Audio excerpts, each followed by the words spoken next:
good morning, everybody. This is Carrie Getz with Strategicom and another edition of our podcast talking about the data center industry and jobs in the data center industry. And today we have a little bit different perspective from Terri Simpkin, who's done a lot of work on the differences between men and women in the industry and the imposter syndrome. And Terri, I'm going to let you introduce yourself. Oh, sure. Good morning. This is Terri Simpkin, and I'm an academic, a researcher, someone who's been working in DC space for about the last 6 or 7 years, having worked previously with CNET Training and Anglia-Ruskin University on their Masters in Data Center Leadership and Management program. So tell us a little bit about the Masters in Data Center Leadership program. It was the first, and it still is the only master's level program on business management in the data center sector. It was the brainchild of Andrew Stevens, who's the MD of CNET, and he came to Anglia-Ruskin where I was working and said, we need a capstone course for people who are coming through the technical space into leadership positions to be able to bridge the technical and the general business operations of data centers, and always one for a challenge. I said, yeah, we could do that. And so we set about building from scratch, from the ground up, a program that was essentially an MBA, but with a data center flavor.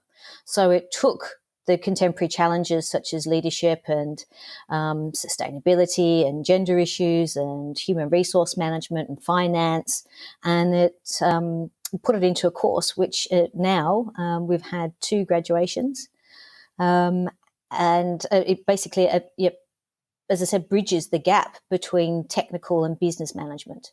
So it provides those graduates who are coming out now with the capacity to understand not only the technical aspects of running a DC, but also the contemporary business issues as well. So it provides people with a really well-rounded contemporary view of not only the DC space, but the global business landscape as well. I think it's important to note, too, that it's not just a UK class. No, it's global. It's run on a distance learning platform. So when I was with CNET, we had students from Australia, from America, from the UK, of course, from the Middle East.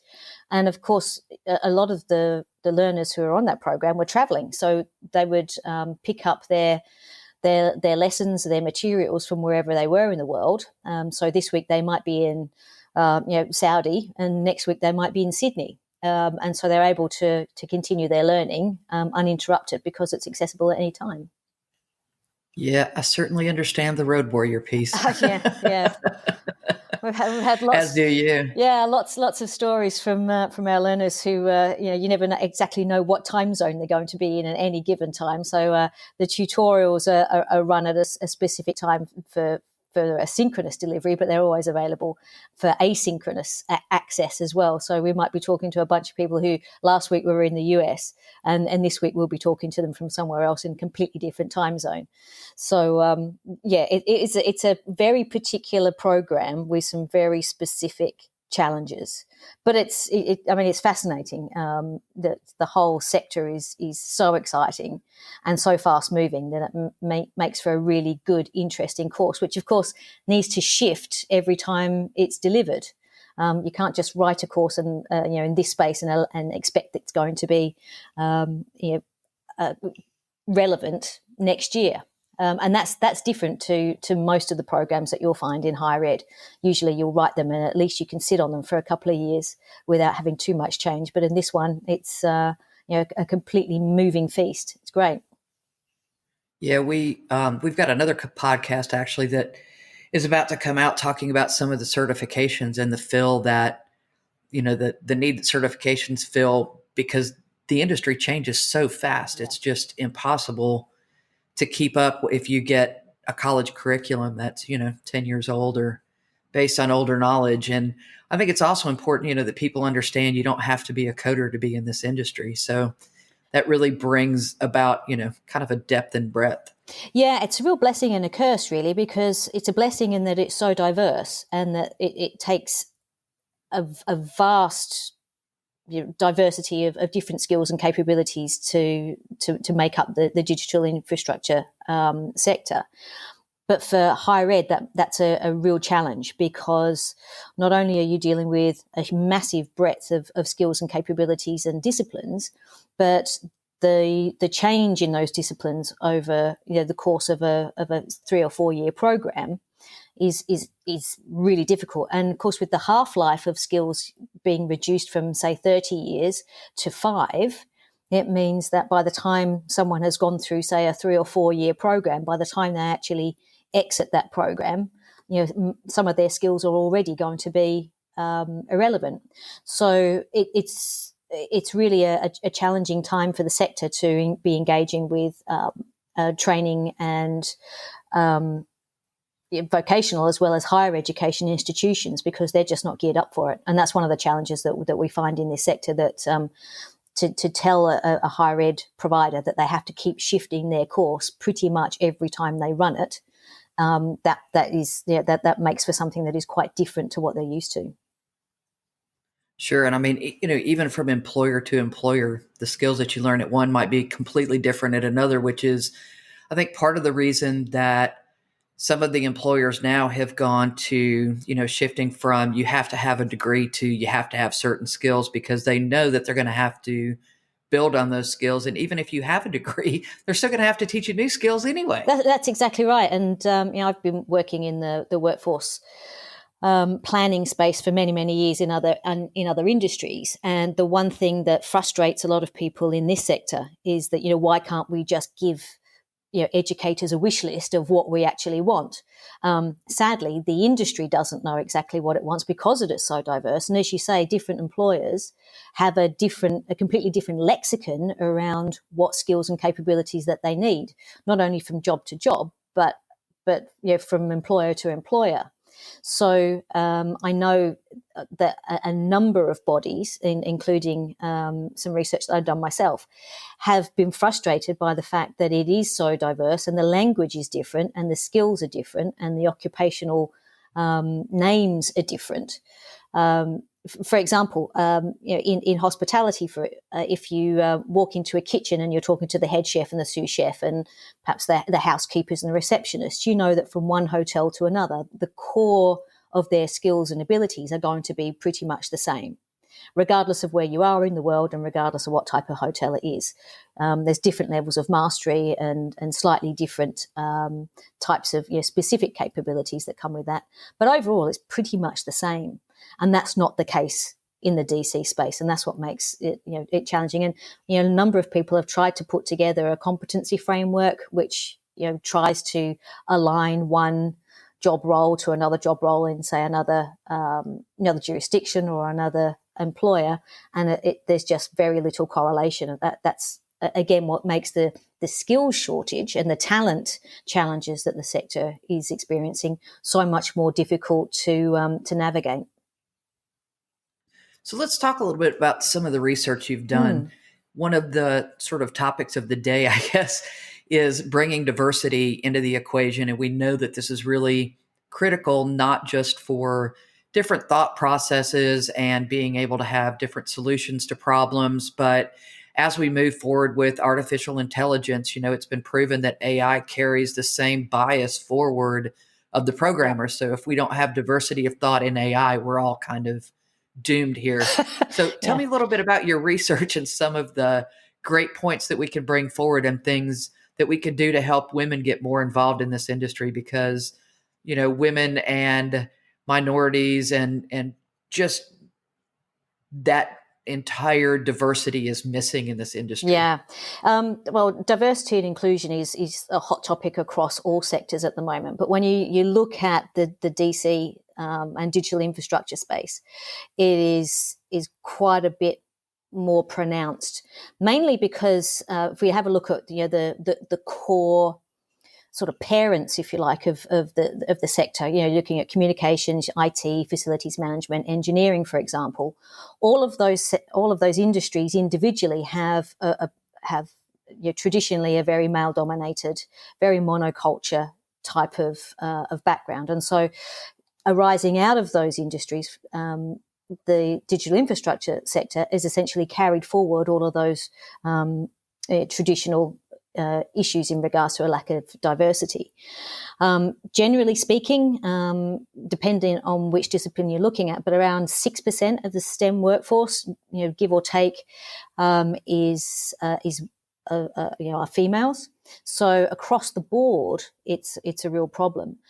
Some of the work that's been done by Uptime, for example, suggests that less than 5% of respondents to a survey that they did suggested that they had more than 50% women in their workforces, and 25% of them suggested that they had no women at all among build, design, or operation staff. So the DC spaces, or the digital infrastructure space, has got a long way to go in opening up its culture and its structures to a more diverse workforce. And of course, as you mentioned, it's not just about gender, it's about social class, it's about neurodiversity, it's about different levels of interest across the board, race as well. And so the work that I've been doing is really went back to, well, why is it so difficult? People often say, well, why didn't you just go out there and hire some women, or hire some people from a lower or different socioeconomic background? But those people just aren't there. They were never trained. And so you have to start going right back to the very beginning when we start looking at social learning and how people decide what sorts of jobs or what occupations or what sectors they're actually going to go into. Now, it surprises some people when I tell them that we start to make decisions about our future, our aspirational occupations before you even hit school. And the reason that is the case is because when kids decide that they're actually going to have to, grow up and become something other than, Batman or a mushroom or a fairy or something, that they're actually going to have to do a job, they start looking around them to see what sort of jobs the people that they're closest to are doing. And so they might see their mother doing perhaps traditionally feminized jobs such as nursing or floristry or something like that, hairdressing for example, and their perhaps their fathers or their uncles or the people who are male that are close to them doing jobs, say engineering or firefighter or mechanic or something. And so if they see those sorts of jobs, they say, well, I'm a girl, therefore these are the sorts of jobs that my female family do, therefore that's the type of job that's available to me. The thing is that once other jobs are actually divested from that pool of possible jobs, kids will not go back to them. So you start off with all possible jobs that are available, and you start seeing it less like a pipeline, but more like a funnel. It becomes much, much narrower as kids get older. So the first port of call is by gender. So they divest a whole bunch of possible jobs because they believe them to be male jobs. And those jobs will not be revisited. The next port of call, or the next point of decision-making, is by social class.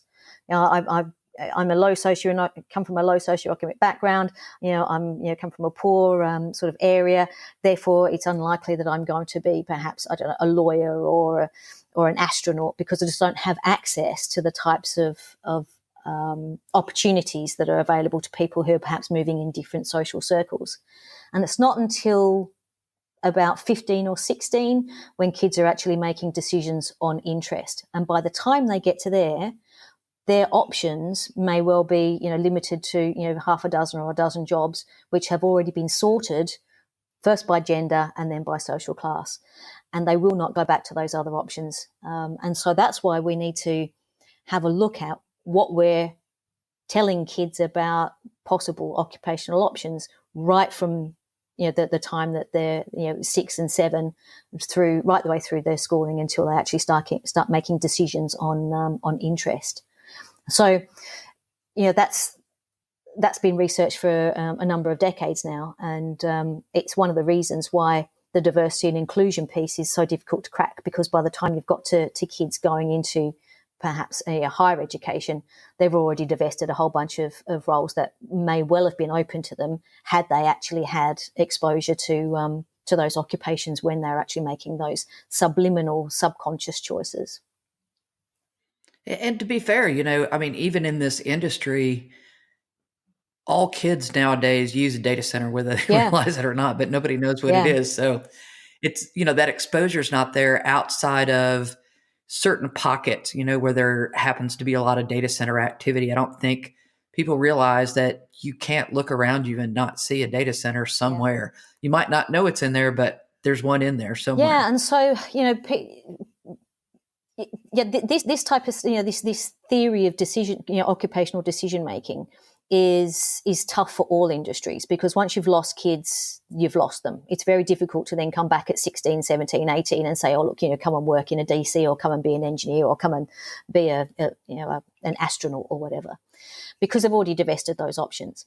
But it's doubly difficult, as you say, for the digital infrastructure sector, because it's so invisible, and for many years it was dark. Nobody talked about it. It was I talk about it when I'm telling people sort of some of the work that I do, and they look at me blankly when I talk to them about data centers or digital infrastructure.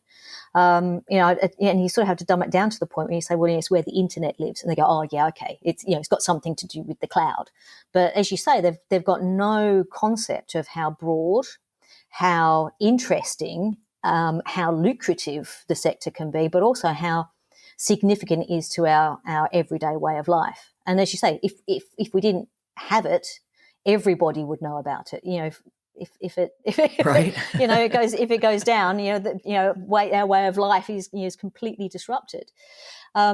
So there are a number of different issues that are conflating in this sector, which other sectors don't necessarily have. It's been dark for a long time, so very few people know about it, and very few people understand, what occupations are available.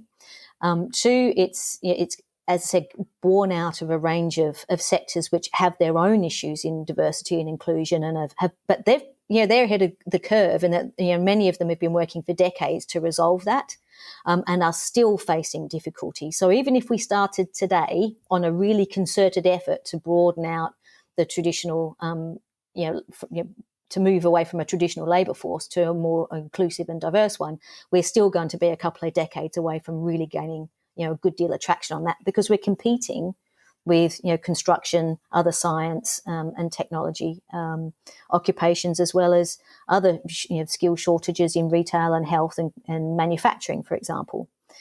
So And there is a skill shortage across the across board, the board. And I think, yeah. yeah. And so, people that are competing for, a more diverse population that may or may not be skilled in what they want to do. I know that some companies have gone really sort of above and beyond to reach out to other sectors to poach talent out of those sectors to bring them into the data center industry.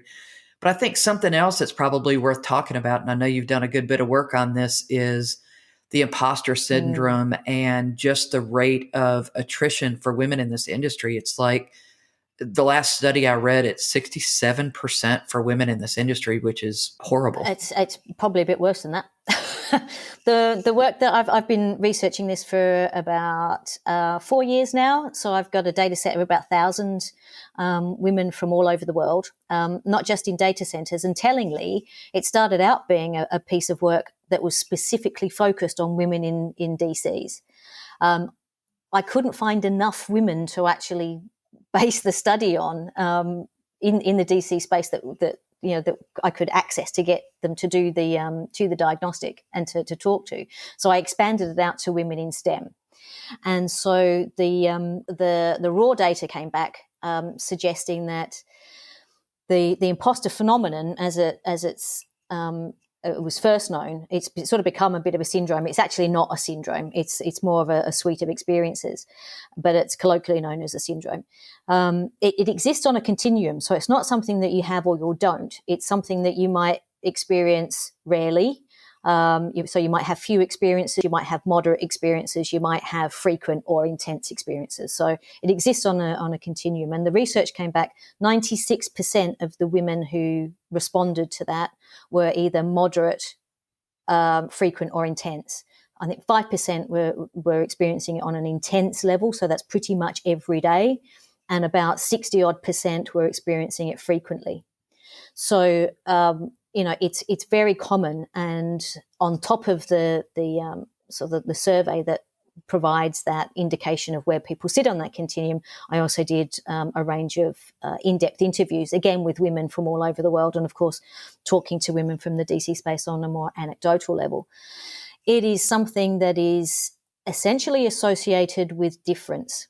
If you perceive yourself to be other in an environment, and of course women are perceived to be other by virtue of the fact that there are so few in the digital infrastructure sector, that you can't help but believe to be other. You go to Data Center World, or you go to DCD, or you go to a number of other events. As a woman, you find yourself essentially in the a very small minority.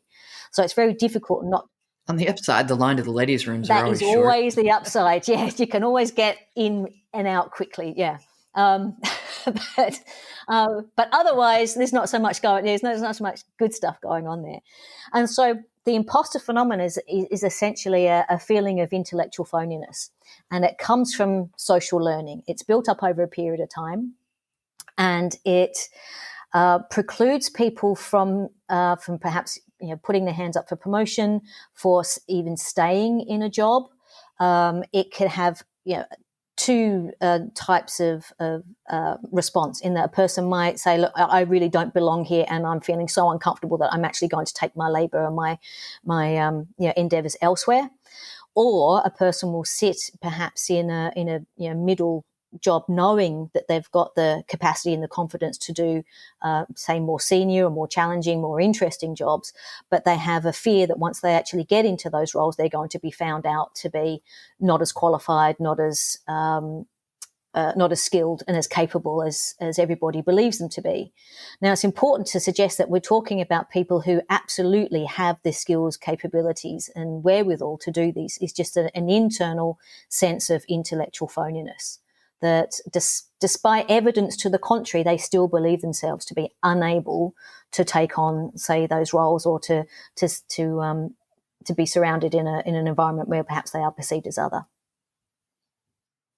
Well, and I think culturally too, women, we're not really raised to toot our own horns and, to speak up for ourselves, where I think men really are more often than not kind of, raised in that environment. There's a lot of research that underpins this idea of the gender double bind, which suggests that, women in organizations, or indeed in general, shouldn't be, blowing their own horns, because to be competent, to be seen as really competent, it takes the edge off the likability of individuals. So you've got a choice as a woman. You can either be liked and be seen, and not necessarily be seen as competent, or you can be competent and be seen as a bit of a someone who's less than likable person. I was going to moderate my language there. Yeah, so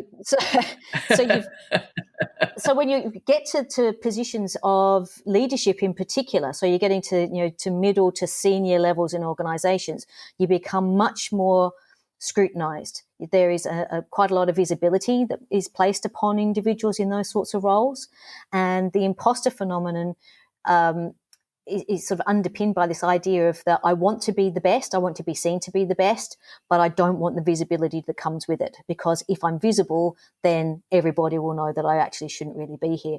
It is a construct that is riddled with paradox. So you've got people who are very, very highly competent and believe themselves to not to be. They want to be the best, and they know that they can be the best, but they don't want to be visible with it. But of course, being very successful brings good feedback, and people are lauded when they get to a position where they're very, very good at what they do, and it makes them more puts them in a position of more scrutiny. So it's a real double-edged sword. And of course, coming back to that gender double bind, that to be seen to be capable means that you're not likable. So you have to choose whether you're going to be likable or capable. And as you say, research has found time and time again that men don't necessarily have that same type of that same sort of judgment placed upon them. They can be very capable, very strong, very stable, very out there, very perhaps even aggressive, whereas all the same sorts of qualities applied to a woman makes them very unlikable. Yeah, there's a name for that. Yeah. So, moving forward, I think that it's really important for companies that are trying to build this diversity bracket. I think nowadays, there's a lot of companies that talk about it, but it's more lip service than an actual methodology or, outreach to fix that. What advice would you give companies that really want to make an impact Yeah, in this the area? first and foremost is understanding that diversity is not inclusion. As you say, a lot of organizations have gone out and thought, okay, well, we'll just hire a bunch of people who are not like the people that we already have, that we might, hire a bunch of women, or we might, actively encourage people from non-traditional backgrounds, or who are neurodiverse, who perhaps come from a different racial background, and then don't actually change the systems and the processes and the culture inside the organization. So what they're essentially doing is asking people to join a culture which is, might be fairly monocultural, and fairly, embedded in that culture, and asking those people to then fit in with that culture, which of course some people will, because they might suit them. Other people go, you know what, this culture doesn't suit me at all, and then they ping out again. So you get a revolving door of recruitment and selection.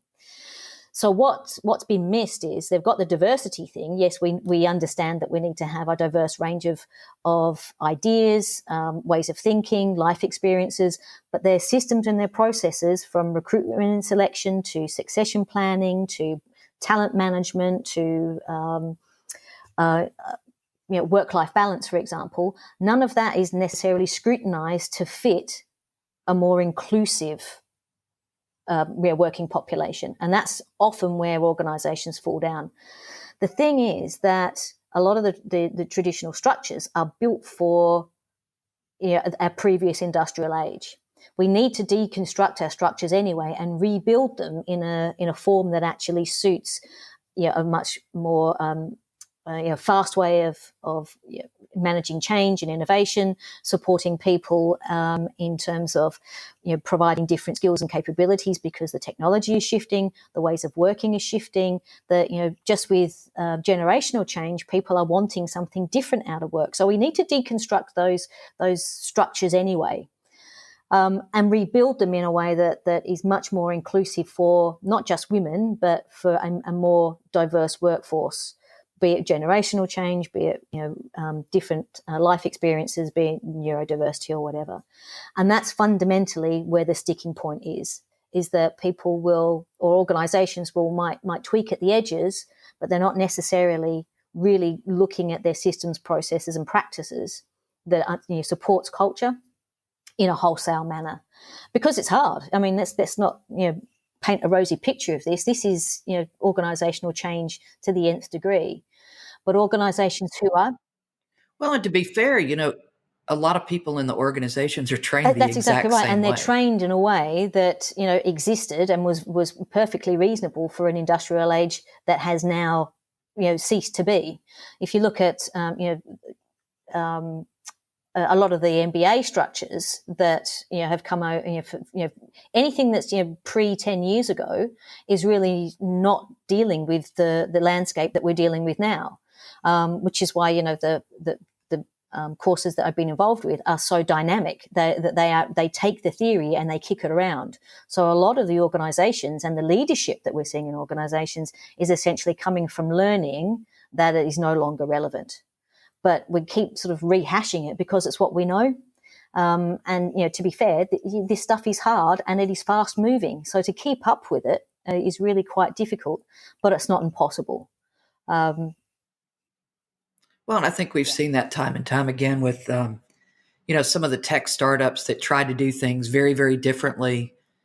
And, there's been a little bit of a slingshot effect with some of those in that, okay, well, that difference didn't work. So now we have to step back and try a little something different. But, to your point, a lot of those university programs are sort of exactly the same. And even our hiring practices are exactly the same. And we've gotten to the point where we're very reliant on machines to decide if somebody passes through the next level of hiring, instead of somebody physically sitting down, looking through each application and each resume and trying to figure out what this person can bring to the table.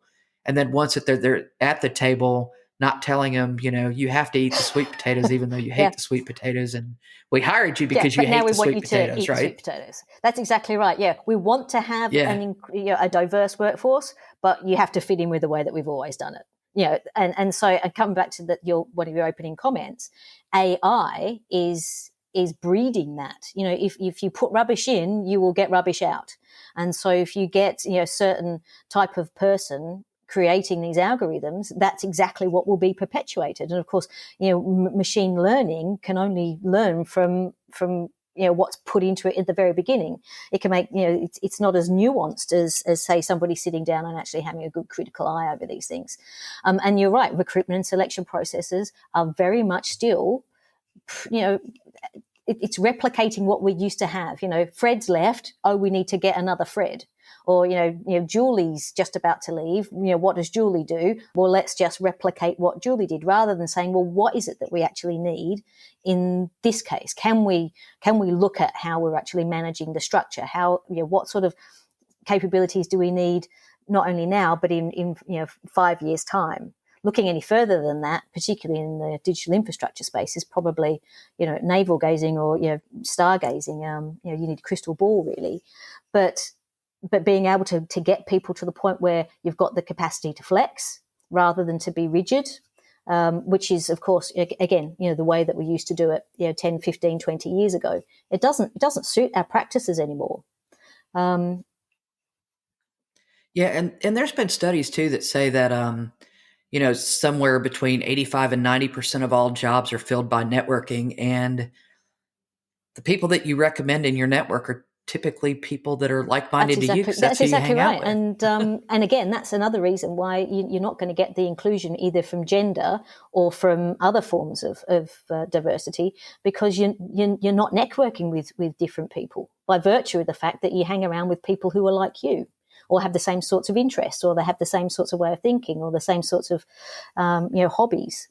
So networking outside of that for perhaps recruitment or learning opportunities, puts people in an uncomfortable position. And as humans, we tend not to like that. But if you want to have an inclusive workforce, if you want to be in an inclusive community, you have to get a bit uncomfortable, but you have to have the structures which support that and nurture that, rather than being too rigid and built for another age. Yeah, I was speaking at a WIMCO event not long ago, and somebody in the audience said that his boss refused to hire a woman because he didn't feel like he could have a private meeting with her. Yeah. And so he would only hire men, which, Well, speaks to the problem, I we think. could be here for the next fortnight talking about that. You go back to Me Too and the issues of harassment and discrimination. Again, it's victimizing the person who is actually going to be the resolution to your problem. What does that say about the individual who doesn't trust himself in a room with somebody of the opposite sex? Right? Yeah, so Not much. I can understand why people are getting uncomfortable with that, but there are ways and means of getting around it, and by not. The other thing is that often people suggest that we don't want to hire a woman because we did that, in 1998 and it worked out really badly then, so we're not going to do it again. So, if you have a woman in a role and they fail, it's not that individual woman, it's all women carry with them that failure, which is a bit of a mindset issue. But, some of the conversations I've had with women about the imposter phenomenon went further. Some of the stories that I heard around, being that women were isolated in the workforce, for that reason, or I'm a bit frightened, therefore, we won't invite her to network, and we won't invite her to social events, we won't, invite her to the golf day or whatever. So they were isolated, that they were actively harassed and unlawfully discriminated against. And some of them were sexually harassed in the workplace, and it was sort of put down as well as, it's just banter. It's just what we do. It's a form of initiation. If you can't handle that, if you can't handle the heat, get out of the kitchen type of arrangement. There is absolutely no room for that type of that attitude, because it's just Neanderthal sort of and that type of behavior, really. yeah, and that actually was cited as one of the top Yep. reasons for attrition. Yeah. So, Oh yeah. it definitely happened. So, if you were going to give some advice to young women or people of even millennials trying to work for somebody older, or anybody from a diverse economic or racial culture that wants to get into the industry, if you could give them a 2-minute piece of A advice, what would you 2-minute piece throw of on the advice table? is find some advocates inside the organisation. Obviously, HR are there to support all people in the organisation. It's part of their role to make sure that that it's lawful. At a minimum, but also that it should provide an environment where people can do their best and bring innovation and be of they can bring their capabilities to be of value to the organisation. Be really clear about what you can bring to the table and where development might be required, but also if there is this continual sense of otherness, identify what could be done inside the existing structures of the organisation to bring that level of inclusion. You might have diversity in that people are different, but how could perhaps system structures, environments, behaviours and values perhaps be tweaked? We're not talking wholesale change here, but how they might be tweaked in order to accommodate reasonable adjustments to make sure that that individual is given the best possible opportunity to bring their capabilities to the table. Because without those tweaks, you're never going to get the wholesale change. You've got to start somewhere. And of course, as I said, get an advocate either in HR, or your line manager should be the person that you can take those sorts of discussions to, and try and be open and honest. And at the end of the day, if the it sounds fairly brutal, but if the organisation is unwilling to listen or to make reasonable adjustments or to view changes that are actually going to be of wholesale benefit to the organisation or the department or the area in which you're working, take your labour elsewhere, because there are going to be a whole raft of other organisations lining up for really good people.